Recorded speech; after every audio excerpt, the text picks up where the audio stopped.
They were left to freeze, two newborn babies abandoned in the dead of winter, tossed beside a dumpster like garbage. No warmth, no hope, just silence in the storm, and no one came until he did.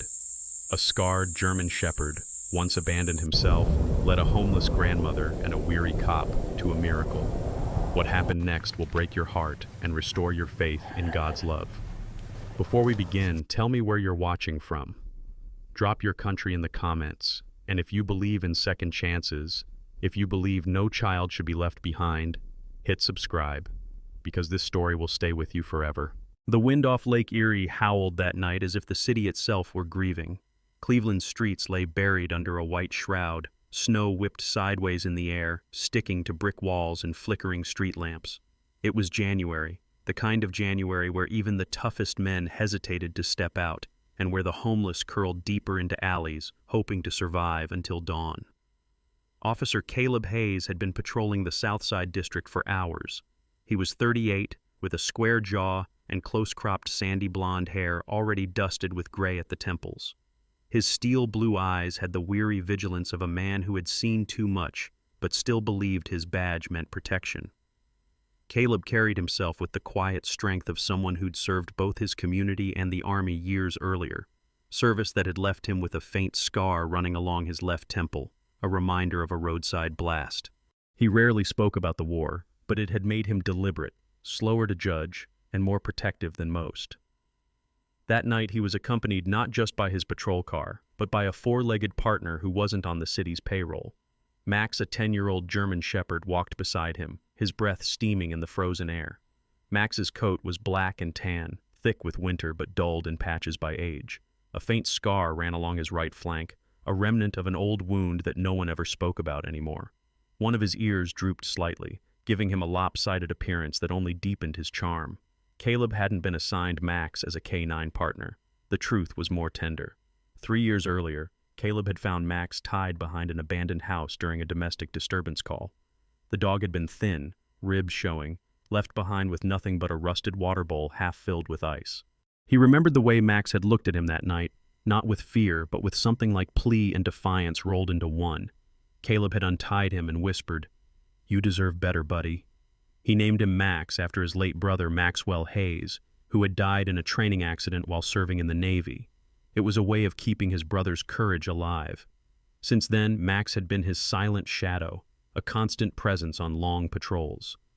On this night, Max tugged on the leash knot in the way of a dog curious about a scent, but urgent, nose pressed to the ground, tail stiff. Caleb frowned. "What is it, boy?"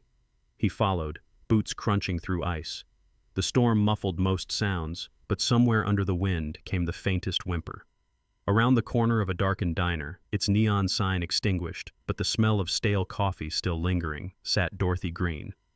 Dorothy was 62, African-American, with skin weathered by years of cold wind and sun. She had once been a nurse's aide decades ago before illness, debt, and the death of her only child had unraveled her world. Life on the street had stooped her shoulders, and a limp from an old hip injury slowed her steps, but her eyes retained a kindness that hadn't dimmed. That night, she crouched by the diner's dumpster, scattering crumbs of old bread to a stray cat named Copper. Copper was a lean, ginger-colored tomcat with a nicked ear and a distrust of everyone but Dorothy. He pressed against her ankles, grateful for her warmth. Dorothy looked up, surprised to see the officer and his dog. She recognized Caleb from previous nights. Unlike some cops, he never barked orders at her. Instead, he sometimes offered a nod or a, "Stay safe, ma'am." Tonight, however, Max ignored her, pawing urgently at the snow-caked dumpster. A muffled cry rose again, sharper this time. Caleb's stomach tightened. He yanked the lid open, the metal screeching against ice. The smell of rot wafted out, but what made him stagger back wasn't the odor, it was what he saw. 2 bundles, swaddled in stained blankets, trembling with the faintest motion. Tiny cries pierced the storm. Dorothy gasped, her hands flying to her chest. "Dear Lord!" She pushed forward, ignoring the pain in her hip, and gently pulled one bundle into her arms. The blanket slipped, revealing a newborn's red, wrinkled face, lips tinged purple from cold. Another tiny arm flailed from the second bundle. Caleb snapped on his radio. "Dispatch, I need an ambulance to Rust and Rye Diner on South Side immediately. 2 infants abandoned, critical hypothermia risk. His voice, usually measured, cracked under urgency. Max whined low, nudging his nose against the second bundle until Caleb lifted it. The dog stood guard, his amber eyes fierce, as though daring the storm itself to try and take them. Dorothy cradled the first baby close to her chest, pulling her own threadbare coat tighter around them. She rocked instinctively, humming an old lullaby she hadn't sung in decades. "Hush, little one, hush now." The cat copper circled, mewing, as if echoing her concern. Caleb shone his flashlight down, the beam cutting through swirling flakes. It caught the newborns' faces, eyes squeezed shut, breaths shallow, their tiny bodies shivering in rhythm with the wind. His hand tightened on the radio again. "ETA on that ambulance?" 3 minutes, came the reply, though 3 minutes in this cold felt like a lifetime. He glanced at Dorothy. "Keep them close. Keep your body heat on them." She nodded, her lips pressed tight, eyes shimmering with both terror and determination. The storm raged on, but in that alley a fragile circle of warmth formed. A weary policeman, a homeless grandmotherly woman, a scarred old dog, and a ginger cat. 4 unlikely guardians standing between death and 2 tiny sparks of life. And as the ambulance siren grew faint in the distance, Caleb looked down at Max, snow caking the shepherd's fur. "Good job, Max," he whispered. The name hung in the air, heavy with memory, his brother's courage, now living on in the dog that had once been abandoned himself. Tonight, Max had given 2 other forsaken souls a chance at life. The ambulance roared through the storm, its red and blue lights smearing against walls of blowing snow. Inside, Caleb held the infant boy tightly swaddled in blankets the paramedics had hurriedly provided, while Dorothy cradled the girl, her hands shaking not from the cold, but from fear she might lose them before morning. Max had been lifted in as well, sitting at Caleb's feet, his dark coat wet with melting snow, ears pricked as if listening for every sound that might threaten the children. The siren seemed endless, and when the ambulance finally stopped in front of Metro Health Medical Center, Dorothy whispered a prayer under her breath. The sliding doors opened to a rush of harsh fluorescent light and antiseptic air. The contrast from the storm was almost blinding. Nurses in scrubs of pale green hurried forward, lifting the babies away with swift, clinical efficiency. Dorothy stumbled after them, her limp pronounced from the long night, but was gently blocked by a tall nurse with tired eyes who explained they needed to examine the infants alone first. Dorothy's arms, now empty, felt heavier than when she had been carrying life. Metro Health was a sprawling building, too bright, too sterile, but at night the emergency wing was lined with people in coats, coughing, shivering. Dorothy shrank a little under the stairs. Her coat was threadbare, her boots cracked at the soles, her scarf a rag of faded wool. Some eyes flicked to her as if she herself were a contamination. Caleb, noticing, straightened his uniform jacket and gave her a firm nod of reassurance. "You're not alone in this," he murmured. In the pediatric ward, the 2 infants were placed in incubators, their fragile bodies now surrounded by beeping monitors and tubes. Max settled down beside the cribs, refusing to move no matter how many times staff gestured. His amber eyes never left the babies. A young nurse, petite with freckles across her nose, reached a hand hesitantly toward him. To her surprise, Max only lowered his head and nudged his nose against the baby boy's hand through the clear plastic. The tiny fingers curled, and the nurse gasped softly. "He's protecting them." She whispered it as though afraid saying it louder would shatter the fragile trust between beast and child. It wasn't long before another figure arrived. Vanessa Green, the hospital's on-call social worker, stepped into the ward with a clipboard tucked under one arm. Vanessa was 41, African-American, slender with long limbs and an upright posture that spoke of discipline. Her hair was pulled back into a tight bun, and she wore rimmed glasses that gave her an austere presence. But her eyes, gray-brown, sharp, searching, told a deeper story. Vanessa had grown up in Cleveland herself, in a neighborhood not unlike the South Side. Her mother had worked double shifts in a factory until her health broke, and Vanessa had learned early the cruelty of poverty. That history made her relentless in her job, skeptical of every excuse but also driven by an unspoken vow. No child would slip through the cracks on her watch. She introduced herself curtly to Caleb, then turned her attention to Dorothy. "Ma'am, I'll need to speak with you." Her tone was polite but clipped, the kind used to extract truth quickly. Dorothy clutched her coat tighter, hesitant. Caleb handed her a cup of hot coffee he had picked up from a vending machine, nodding again.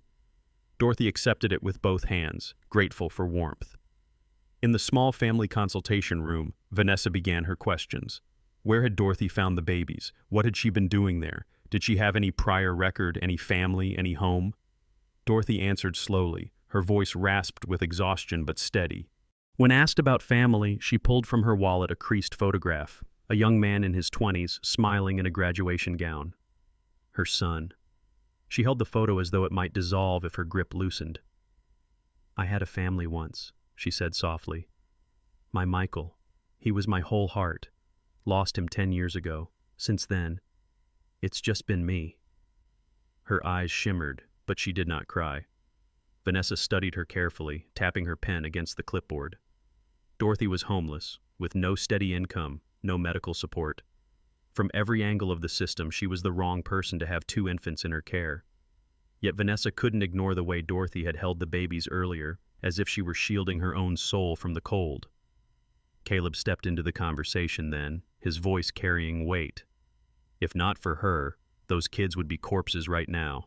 If not for Max, we wouldn't even have found them. That's the truth. He didn't raise his tone, but the conviction behind it pressed against the sterile walls. Vanessa looked at him, then down at Max, who had padded silently into the room and now lay at Dorothy's feet. The shepherd lifted his head, eyes steady on Vanessa, as if daring her to challenge the loyalty he had already sworn to those children. In the hallway outside, Dorothy waited while the infants were stabilized. Parents visiting other children gave her wide berth. Some whispered, others simply stared. She felt their judgment burn against her skin. Caleb returned, pressing a fresh cup of coffee into her hands. You've done more tonight than most people would in a lifetime, he told her. For a moment, she let herself believe it. Hours later, when the storm outside finally weakened, Dorothy was allowed to stand by the incubators again. Max rose immediately and settled by her side. The babies, still fragile but stronger than when they'd been pulled from the cold, lay under warming lights. Dorothy pressed her hand against the glass, lips moving in silent prayer. She wasn't their blood, not their official guardian, not anyone by law's measure. Yet her heart told her differently. And though Vanessa remained cautious, jotting notes in her file, she caught the way Dorothy's eyes softened, how Max shifted his weight closer, how even in silence, the fragile family that had been born in a snowstorm was beginning to form in the most unlikely of places. By the second morning, the storm had cleared enough for the streets of Cleveland to awaken again. The sun, pale and weak behind the clouds, glittered on heaps of snow piled along the curbs. Inside Metro Health, however, the air remained heavy with suspicion. Dorothy sat in a plastic chair in the waiting room, her coat still damp, her hands folded tightly around her frayed purse. Caleb stood nearby, leaning against the wall, sipping coffee that had long since gone cold. Max was sprawled at his feet, eyes half closed but ears flicking at every sound. The newborns, still unnamed to the world, but already known to Dorothy as Noah and Grace, lay in their incubators, their fragile bodies warmed by modern machines rather than the breath of the woman who had first shielded them from death. The automatic doors opened with a hiss, and the entire atmosphere of the ward seemed to shift. Victoria Monroe entered as if she owned the building.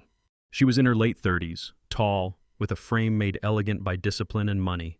Her coat of white fox fur shimmered under the fluorescent lights, the contrast almost jarring against the hospital's worn tiles and crowded hallway. She had perfectly coiffed blonde hair swept into a chignon, and diamond earrings caught the sterile light with cold brilliance. Her face was beautiful in a sculpted way, but her blue eyes carried no softness, only calculation. She strode forward, heels clicking, her perfume something expensive and floral cutting sharply against the smell of antiseptic. Just behind her was her husband, Bradley Monroe. Bradley was in his early 40s, broad-shouldered with a clean-shaven jaw and salt and pepper hair styled immaculately.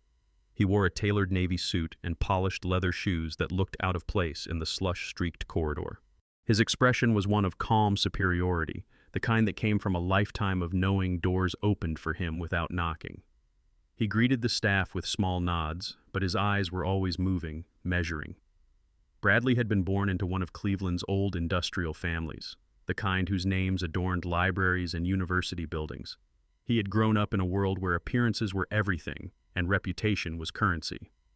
As the Monroes approached the nurses' station, Bradley leaned discreetly toward Dr. Alan Forsyth, the pediatric chief on duty.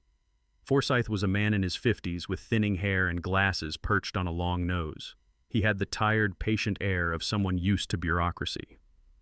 When Bradley extended his hand, Forsyth accepted with hesitation. The handshake lingered, and though no words were exchanged, the pressure of expectation was clear. Dorothy, watching from her chair, felt a cold knot tighten in her stomach. Victoria moved past the station without waiting for permission and entered the ward where the infants lay. She paused in front of the incubators, her eyes narrowing as though inspecting property rather than gazing at human lives. She placed a manicured hand against the glass of Noah's incubator, her ruby ring flashing. "So these are the children," she murmured. The words carried neither joy nor relief, only a sense of possession. Dorothy struggled to her feet, her limp slowing her. "Those babies need love, not strangers with money," she said, her voice shaking but firm. Victoria turned, her eyes sweeping Dorothy from head to toe, taking in her patched coat, her worn shoes, her weathered face. A faint smile curled her lips, but it was sharp rather than kind. "And what do you suppose you can give them? A cot in an alley? A life of hunger?" Before Dorothy could reply, Max padded forward.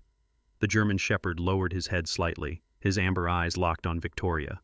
When she bent closer to the incubator, Max emitted a low, warning growl that rumbled in his chest. Victoria flinched, annoyance flashing across her features. "Control your animal," she snapped. Caleb stepped between them, his presence suddenly firm and commanding. "He's not just an animal," Caleb said evenly. "He knows when something's wrong." Bradley moved up beside his wife, his tone cooler, practiced. "Officer Hayes, we appreciate your commitment. But my wife and I are here to claim what is rightfully ours.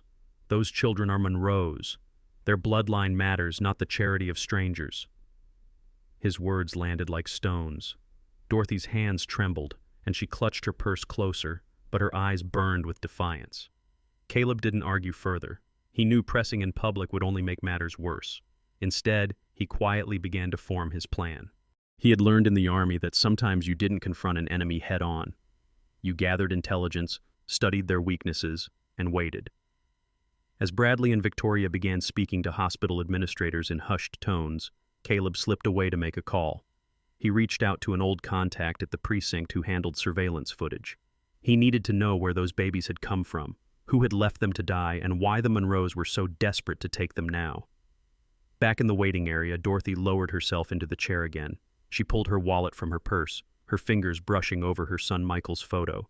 She whispered to herself, as if he could hear her across the years. "They want to take them, Michael, but they're not looking with love." Her eyes stung, but she held the photo close to her chest. Max settled at her feet, leaning into her leg, offering silent comfort. Copper, the stray cat, had somehow followed her all the way from the diner and now lurked near the hospital entrance, as if unwilling to let Dorothy face this battle alone. When Caleb returned, he crouched down beside Dorothy, his voice quiet but steady. "Don't lose heart. Money can buy influence, but it can't buy truth. I'll find out who these people really are." The Monroes left later that day, their exit as dramatic as their entrance. Victoria's heels clicked down the hallway like a judge's gavel, Bradley following with the calm assurance of a man confident he would soon win. But Caleb watched them go, Max by his side, and knew that the real fight was just beginning. The snow along Cleveland's streets had begun to turn gray, pushed aside by plows and stained by traffic, but the bitter wind still cut through every gap in a coat. Caleb sat in his cruiser, Max in the passenger seat, watching the replay of grainy footage on his laptop. The security camera outside the Rust and Rye diner had picked up a black SUV late that stormy night, the same window of time when the infants had been abandoned. The plates traced back to a property once leased by the Monroe family for temporary staff. It was enough to give Caleb a direction. He glanced at Max, who was sitting upright, ears pricked. "We're going to find out what really happened, partner," he murmured, patting the dog's head. The address led them to a row of low-rent apartments on the east side. The building was tired brick-stained, stairwell railing rusted, paint peeling from the door frames. A flickering fluorescent bulb buzzed overhead in the hallway. Max's paws clicked on the worn linoleum as they climbed the stairs. Caleb knocked gently on the door marked 3B. For a long moment there was silence, then the faint scrape of a chain lock, and the door cracked open. The woman who looked out couldn't have been more than 24. Amber Lee had pale skin that looked almost translucent in the harsh hallway light, dark circles shadowing her brown eyes. Her hair, once glossy black, hung limp around her face, hastily tied back with a rubber band. She wore a sweatshirt too large for her thin frame and threadbare leggings. There was a kind of weary suspicion in her gaze, the look of someone who had learned not to trust anyone too easily. "What do you want?" she asked, voice low and guarded. Caleb held up his badge, speaking softly. "Officer Hayes, I'm not here to arrest you, Amber. I just want to talk." Her lips tightened at hearing her name, but after a beat she unlatched the chain and let them in. Inside, the small apartment was dim. The wallpaper peeled in strips, water stains spread across the ceiling. On the counter sat a box of formula, unopened, next to a single baby bottle. A stack of unpaid bills cluttered the table. There was a suitcase half-zipped near the couch, with a bus ticket protruding from the side pocket. The air smelled faintly of dust and something sour, like meals skipped and tears shed. Max trotted in calmly, lying down at Amber's feet as if he belonged there. She flinched at first, but then, surprisingly, relaxed. Her hand drifted down to stroke his head, and for the first time her shoulders eased. "He's gentle," she whispered. Caleb took a seat, careful not to crowd her. "Amber, I need you to help me understand. 2 newborns were found abandoned during the storm. I think you know something about them." Her eyes filled, and she sank onto the couch, covering her face with her hands. For a long time, the only sound was the creak of pipes in the wall. Finally, her voice broke through, thin and ragged. "They're mine." Her confession spilled out in fragments. She had been a junior staffer for the Monroe family, working as a personal assistant at their downtown office. It hadn't taken long before she caught Bradley Monroe's attention. At first, it had been subtle compliments, extra shifts, little gifts. Then came nights where saying no wasn't an option. When she found herself pregnant, she told Victoria in desperation, hoping for understanding. Instead, Victoria had ordered her out of the house. "No one can know," Victoria had said coldly. "You'll ruin everything. If you want money, you'll disappear." Amber tried to keep the pregnancy hidden, surviving on temp jobs and small rentals. But when the twins arrived, the pressure mounted. The Monroes sent lawyers to remind her of agreements she had never signed, threats to smear her name. Alone, broke and terrified, Amber had carried her newborns out into the storm. She admitted she had chosen the diner alley on purpose, the lights, the smell of food, the faint warmth from the vent. "I prayed someone kind would find them," she whispered, tears sliding down her cheeks. "I couldn't keep them safe, not with the Monroes watching me, but I couldn't. I couldn't throw them away either." Caleb listened without interrupting. Max lifted his head, pressing his nose into Amber's knee, as though sensing her shame and grief. She clutched the dog's fur like a lifeline. Caleb noticed the bus ticket again, crumpled at the corner of the suitcase. He pulled it free gently. "You were planning to run?" Amber nodded. "To Cincinnati. My cousin offered me a couch, but I couldn't leave before knowing if they would live." There was silence in the room, the kind that carried the weight of truth. Caleb leaned forward. "Amber, you need to tell this to someone official. A social worker, maybe the court. If you stay quiet, the Monroes will spin their story, and they'll take Noah and Grace like possessions. Is that what you want?" Her eyes flared at the names. "You named them?" Caleb nodded. "Dorothy did, the woman who saved them. She's fought for them every moment since." Amber's breath caught. The name Dorothy seemed to light something inside her, an image of her children cared for by someone who didn't treat them like shameful secrets. Her hands trembled, but she whispered, "I want them safe. That's all I ever wanted." As Caleb left the apartment, promising to return with someone she could trust, Amber stood at the doorway. Max looked back once, tail flicking slowly, as if telling her she wasn't as alone as she believed. Caleb glanced down at the bus ticket in his hand. Amber hadn't left yet. Deep inside, he knew that hesitation might be the very crack of hope needed to protect Noah and Grace from the gilded prison the Monroes intended for them. The story broke first in the local paper, tucked into the corner of the city section. German shepherd saves abandoned twins in winter storm. But it was the photograph that captured hearts. A candid shot taken by a nurse's aide showed Max sitting stoically beside the incubators, his amber eyes fixed on the fragile bundles inside. Within hours, the image spread online. By the following morning, it wasn't just Cleveland that knew it was half the state. People saw not just a dog, but a guardian, not just abandoned infants, but a miracle of survival. Outside Metro Health, the cold still bit hard, but the waiting room felt warmer, buzzing with strangers carrying envelopes and bags. A donation box hastily set near the front desk overflowed with notes scribbled on the outside. For Max and the little angels. Inside were crumpled bills, coins, even gift cards.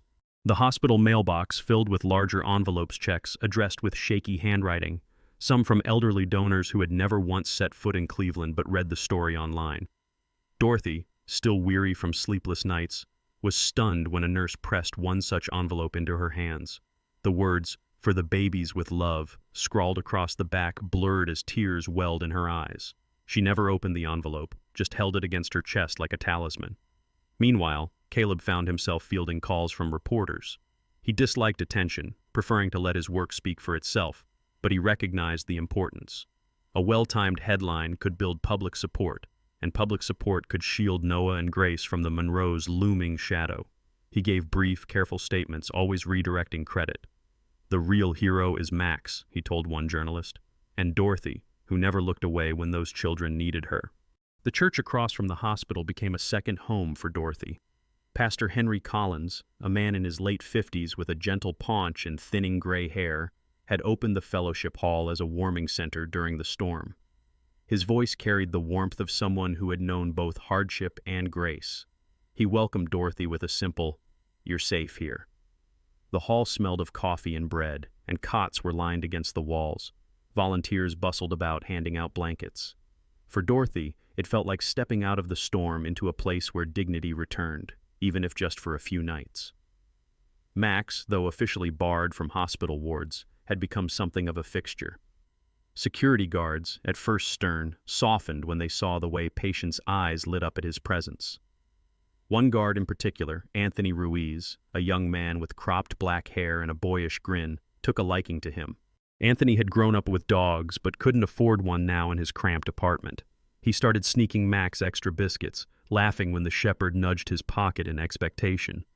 "This guy's smarter than half the cops I've met," he joked to Caleb, earning a rare chuckle. Copper, the stray cat, had been scooped up by the same guards and given a place in the small security office. Anthony kept a blanket for him in a cardboard box by the radiator. Still, Copper had a stubborn streak. More than once he slipped past doors to trot toward Dorothy when she arrived for her daily visits. "Guess even cats know loyalty," Anthony said, shaking his head as he carried Copper back.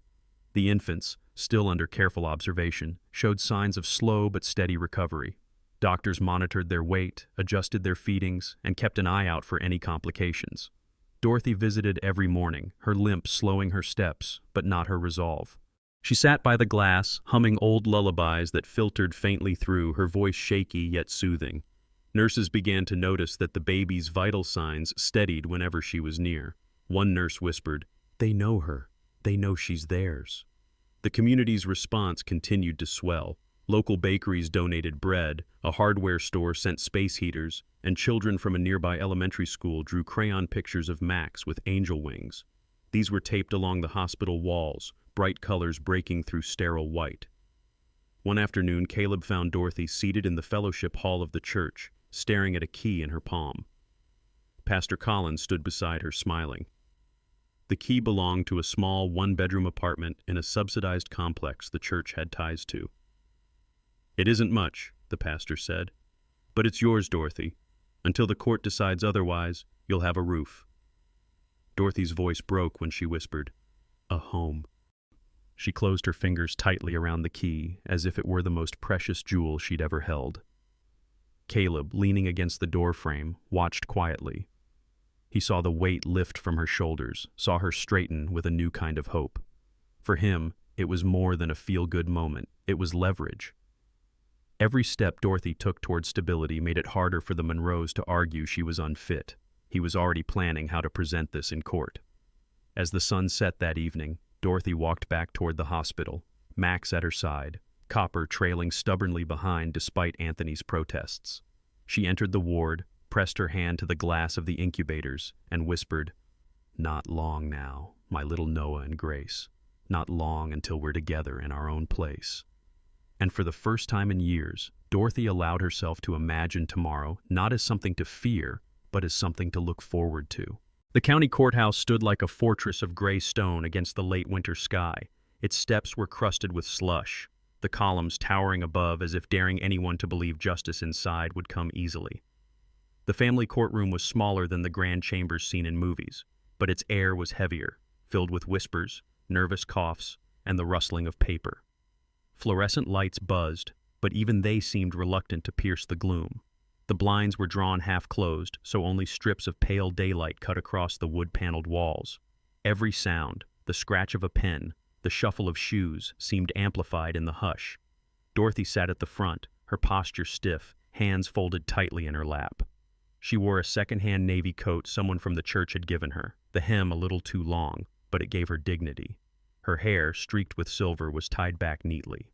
She kept her gaze steady, though her heart trembled with the thought that Noah and Grace's fate might be decided by strangers. At her feet, Max lay stretched out, his thick coat brushed clean, a small red service dog vest strapped around his torso so the court would allow him inside. His eyes scanned the room, ears twitching at every small sound. Across the aisle, the Monroe family sat in crisp confidence. Bradley Monroe, in a tailored charcoal suit, radiated composure, his jaw tight as stone. Beside him, Victoria Monroe sat like marble come alive, her white dress pristine, pearl necklace gleaming. She clutched a designer handbag in her lap as if it were proof of her worth. Their attorney, Richard Calloway, was a man in his 50s with thinning blonde hair, a sharp nose, and the slick confidence of someone who had spent his career winning cases for the wealthy.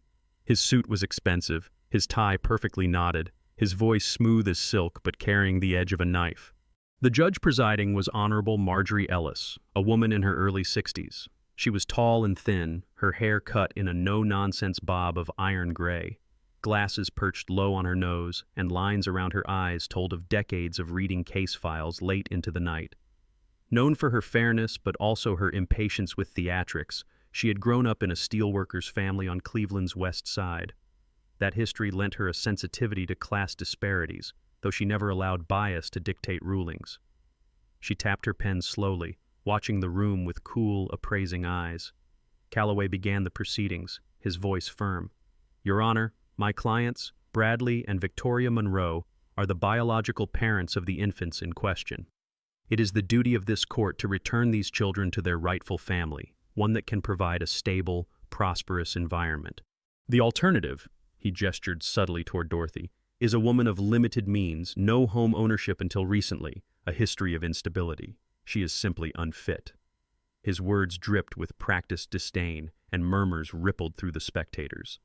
Dorothy's chest tightened, but Caleb leaned forward from the bench behind her, his hand brushing her shoulder briefly in reassurance.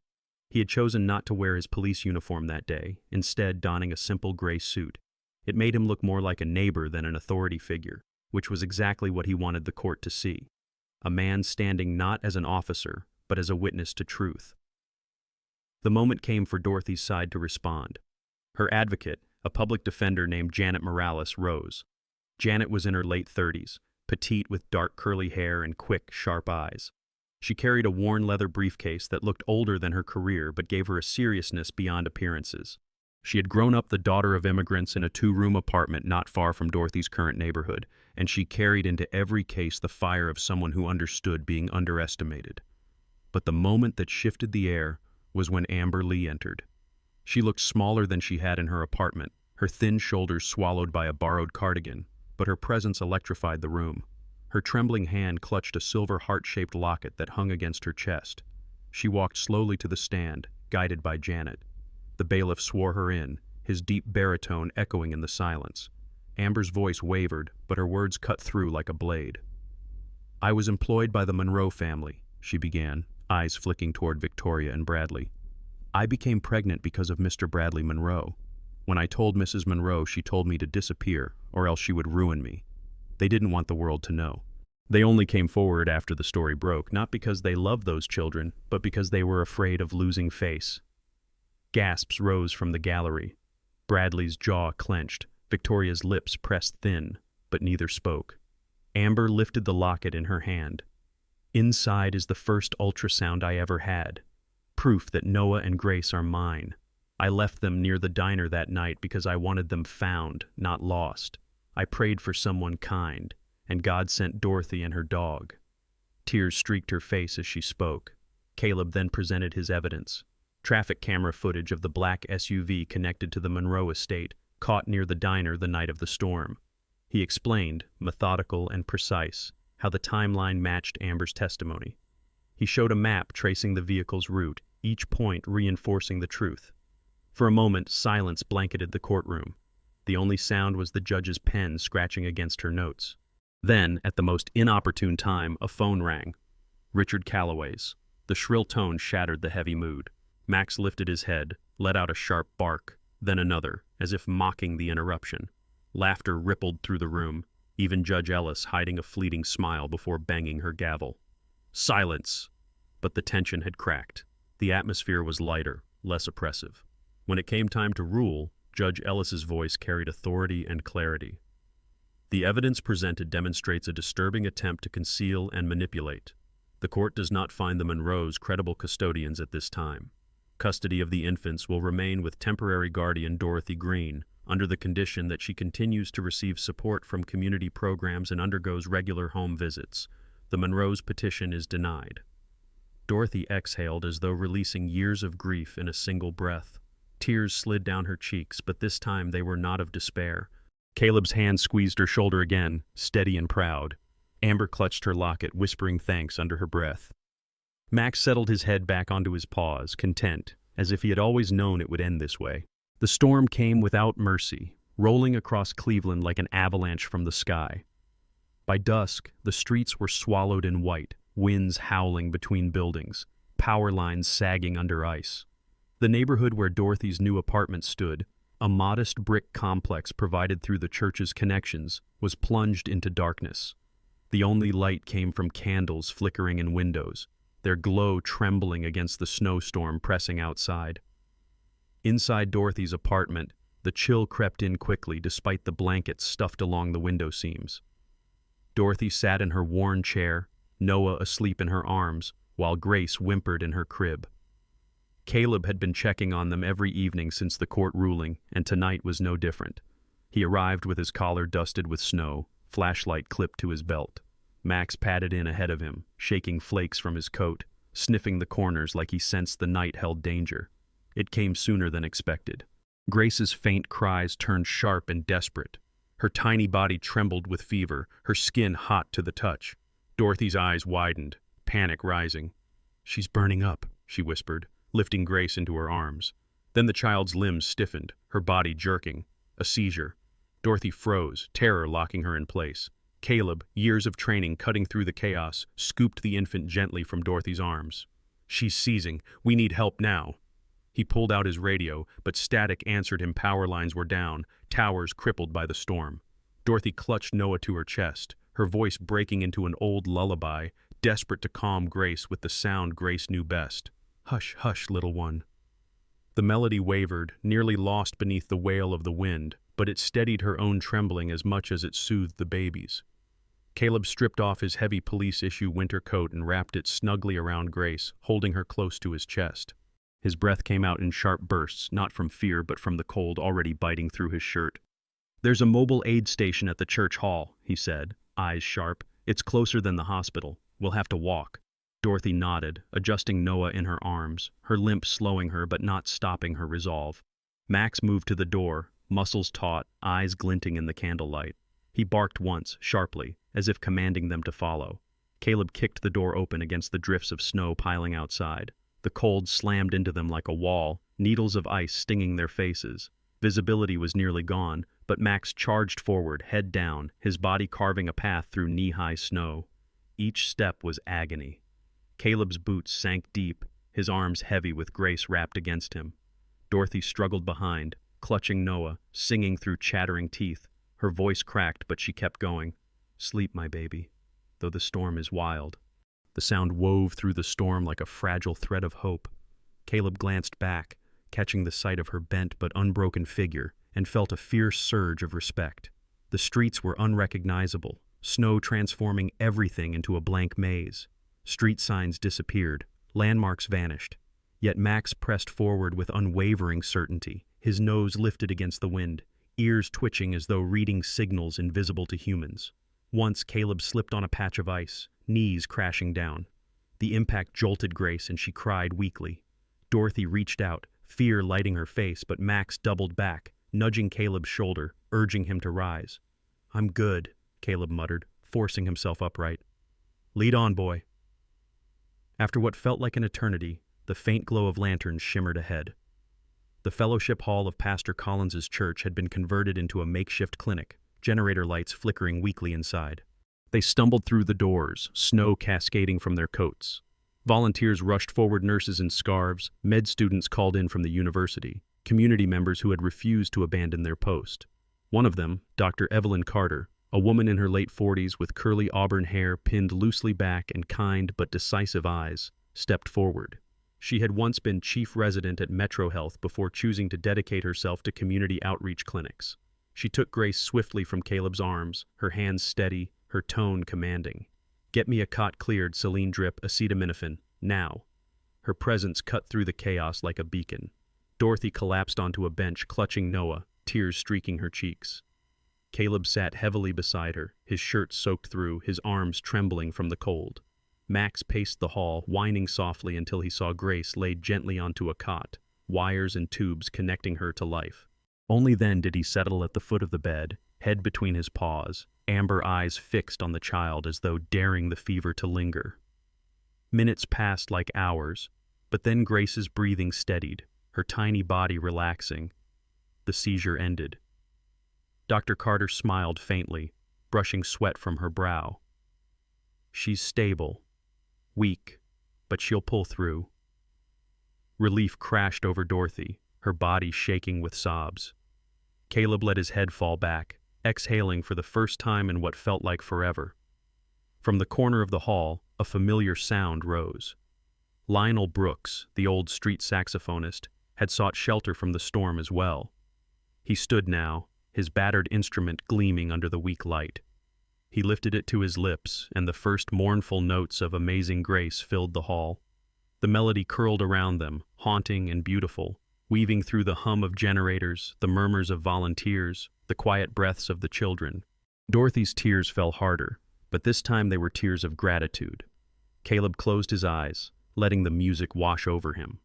When Lionel finished, the hall erupted in applause, not polite but heartfelt, spontaneous, the sound of a community clapping not just for survival, but for the heroism that had brought them here. All eyes turned to Max, the shepherd still lying by Grace's side. Someone whispered, "That dog saved her." Another voice answered, "He's more than a dog, he's a guardian." The words spread until the room echoed with praise for the four-legged hero. Dorothy leaned down, stroking Max's fur with a trembling hand.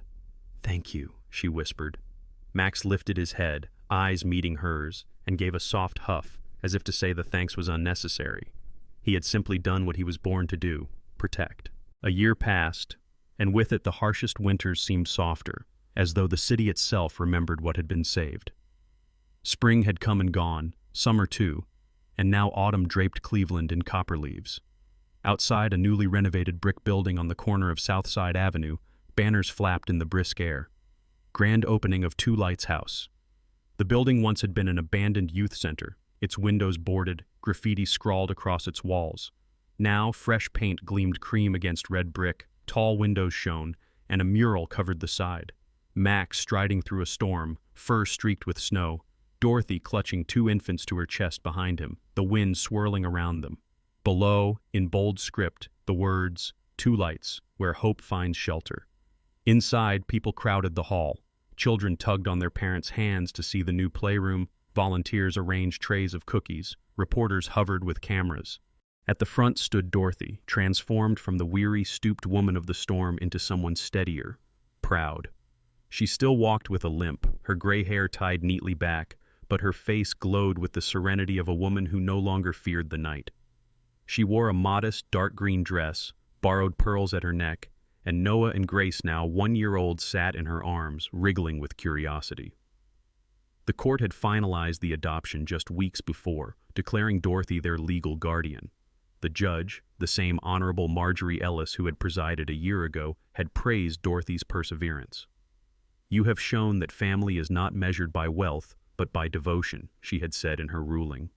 Those words rang in Dorothy's mind now, as she kissed the tops of Noah's and Grace's heads. Amber Lee stood nearby, radiant in her white and blue nursing student uniform.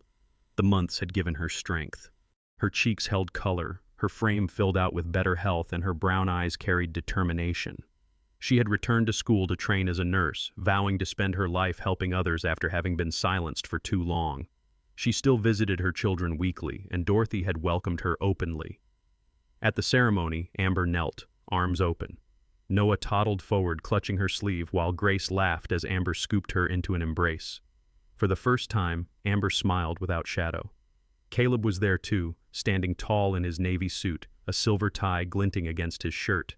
His steel blue eyes softened as he lifted a carved wooden sign above the entrance. The crowd hushed as he read the words etched into the grain. "Family is a verb." He explained, his voice steady but touched with emotion. "It's not what you have, it's what you do. Tonight we open a place where love acts, where no one is abandoned in the storm." Applause filled the hall, swelling until it shook the rafters. Max stood at Dorothy's side, older now but still regal, his black and tan coat brushed smooth, his drooping ear giving him a look of wisdom. He wore a new harness embroidered with Therapy Dog. Over the past months he had become a fixture at Metro Health, padding quietly into rooms of children and veterans, pressing his head into hands that trembled, coaxing smiles where pain had lived too long. Nurses joked that Max had more patience than any doctor, and perhaps more healing power. Now, as the crowd cheered, Max sat calmly, amber eyes surveying as if understanding his image graced the mural outside. Children darted to pet him, and he accepted every hand with patience. In the corner, Copper the stray cat lounged on the broad sill of a sunlit window. He had been unofficially adopted by the center, his orange fur glowing in the light. He stretched luxuriously, tail flicking, as if declaring he had found his own kingdom. Volunteers laughed, dubbing him the building's watch cat, though everyone knew Max was the true guardian. The dedication ended with music. Lionel Brooks, the old saxophonist who had once played Amazing Grace at the storm shelter, raised his battered instrument. His frame had grown thinner, his beard whiter, but his tone was as rich as ever. The notes poured through the hall, weaving joy and sorrow, memory and triumph. Dorothy closed her eyes, holding Noah and Grace tighter, letting the sound carry her back through the blizzard, through the hospital nights, through the courtroom. And then back here, to light, to warmth, to family. The community had done more than build walls and paint murals. They had created programs within Two Lights House, literacy classes for parents, a kitchen for hot meals, a play area where children could laugh without fear. Volunteers had pledged to keep the place open year-round, a beacon for anyone who found themselves alone in the storm. As the evening ended, Dorothy stepped outside into the cool night air. The mural towered above her, Max immortalized in paint. She looked down at the real Max, sitting loyally by her side. "We made it, boy," she whispered. Max looked up, ears twitching, and pressed his head against her leg. She bent down with effort, kissing his scarred flank gently. Behind her, the children giggled, Amber waved, Caleb locked the sign into place, and the crowd lingered with laughter and stories. For the first time in decades, Dorothy believed not just in survival, but in life full, fierce, and radiant. The storm had tried to take everything. Instead, it had given her family, community, and a legacy carved in light. Two lights, small and fragile, now burned strong, Noah and Grace, and beside them, the flame of love that no storm could ever extinguish. At the end of this story, we are reminded that miracles often arrive in unexpected forms. Sometimes they come as a loyal dog who refuses to give up, sometimes as a weary grandmother who still believes in love, and sometimes as a community that chooses compassion over indifference. For those who believe, these moments are not accidents but gentle signs from God, reminding us that He still works through the hands and hearts of ordinary people. In our daily lives, we may not face blizzards or courtrooms, but we all face storms of our own. And just like Dorothy, Caleb, Max, and Amber, we are called to protect, to love, and to never turn away from those in need. If this story touched your heart, share it with someone who needs hope today. Leave a comment below, subscribe for more stories of faith and courage, and may God bless you and your family with light in your darkest nights. Type Amen in the comments if you believe in miracles and in God's love guiding us through every storm.